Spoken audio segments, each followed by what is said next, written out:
to the best of my knowledge, no report was ever generated on this one. That is unfortunate because the details we have, the facts we have, on the face of them are alarming. Yes. Any of this is true. It is a very unusual case, and I cannot conclude, I can't share with our audience that I know what the cause of Mr. C's death was. But on the face of it, it all looks very strange. It sure does. All right, I want to touch on this. It's a personal thing for you, but I think it is so cool and so unusual and so wild. Yeah. Peter's making a bit of a change in his personal life. Tell him what you're doing, Peter. Well, over the next several months, I presume, I will be moving the National UFO Reporting Center from Seattle out to eastern Washington to a piece of land that I think I'm safe in saying this. All the documents, all the required items have gone into escrow. To the best of my knowledge, I've been successful in purchasing a decommissioned U.S. Air Force ICBM Atlas E missile site on about 21 to 22 acres. Oh, my God. Out in the middle of a wheat field. And this missile silo is how far below ground? Well, it's not that far below, and actually it does not have a silo. What makes this facility so attractive from the standpoint of rebuilding it, refurbishing it, and living in it or near it, yes. All of the rooms are quadrilateral, like tennis courts, but big and solid. You're talking about how many square feet underground? About 18,000 square feet. 18,000? Big one. Do you mean 18,000 or 1,800? 18,000. Oh, my God. It is big, and it will give me room to have my own ice skating rink and to once, for the first time in a long time, get all of my UFO stuff separated from all of my personal stuff, get all of my books on one bookshelf, yes. or at least against one wall. Yes. And perhaps I will do a future program on Coast from the missile room. How cool would that be? But you actually have a missile room, like a control room? Do you? Do I have a what? Do you have an actual control room? There is a control room there, but of course all of the equipment has been taken out of it. Oh, gee, you can't launch, huh? So I'll just have to put my own in.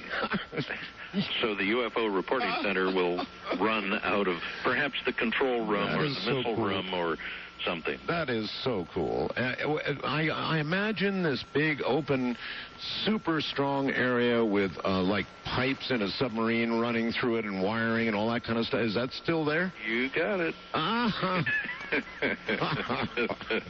How cool. It is. Basements have always been my favorite room in any house I've ever lived in. They're cooler. I like the smell of concrete. And this is one of the wildest things I've ever done in my life, but it's a project, Art, that I've been working on actively for 4 years, and it finally came to fruition after a great deal of frustration. So your secret dream, then, was to own a missile silo. Yeah, that's what I got. And I'm going to move out there. It's got its own water supply, 2 wells. Yes. Pump up to 500,000 gallons a day. Uh-huh. I hope to have my own power system.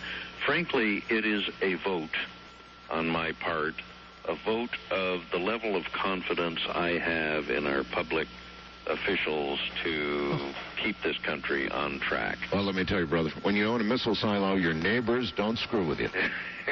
Yeah.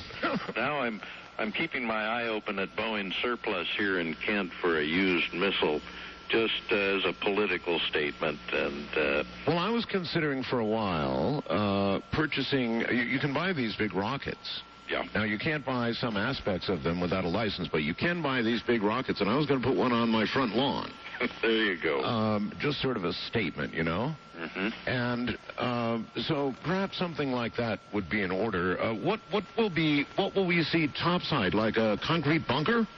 Well, there's not much you can see topside. The most visible part of it is the blast door, which is a vertical door that slid aside. My understanding is it weighs about 70,000 pounds. My back door, my screen door, is about 70,000. So when somebody, well, I guess they can't knock, right? So if they push the button and it goes wow downstairs, you hit a button and this steel door slowly starts opening? Something like that. A glass door? Absolutely. Oh, that is so cool. It is quite something. Dirty, filthy. It is not. It's the ugliest place you'll ever see in your life. It's going to take me months to get the place cleaned up, to start getting toilets installed. And, well, they must have toilets. They used to, but all of the interior materials were taken out when these places were decommissioned in 1964. I see.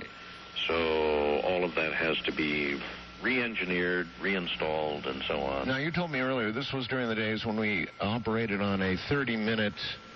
in other words, if they were to launch over there, we'd have 30 minutes to get ours in the air before we became obliterated, basically, right? Yep, that's exactly. And so when the era of submarines came along, this particular silo became a moot point? Obsolete. I suspect that the taxpayers paid hundreds of millions of dollars just for a few months or a few years of coverage based on the rumor of a missile gap, so-called missile gap between the Soviets and the Americans. That is wild, Peter. All right, we've only got enough time for you to repeat the address, which I'd like you to do for donations, because this is for the UFO Reporting Center, folks. It's the only one we've got like it. I'll give the address, and I'll give our phone number. The address is the National UFO Reporting Center. Next line is P.O. Box 45623. That's P.O. Box 45623. Third line is University Station, Seattle, Washington, and our zip code is 98145. Box 45623, University Station, Seattle, 98145. Our hotline number is area code 206-722-3000 for current or recent sightings only, if people would please. I'm being inundated with calls. And, of course, I'm going to turn the phone off tonight, so people can call me sometime tomorrow if they wish, or later on Sunday, I should say. All right, well, give the number again. The telephone number, the National UFO Reporting Center hotline number, is area code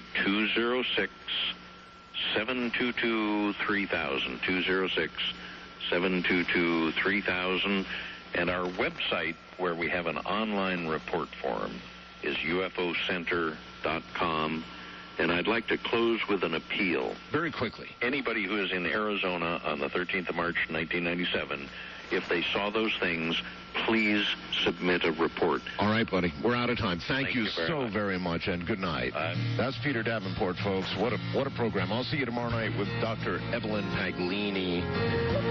It'll be a night of magic. Good night. Midnight in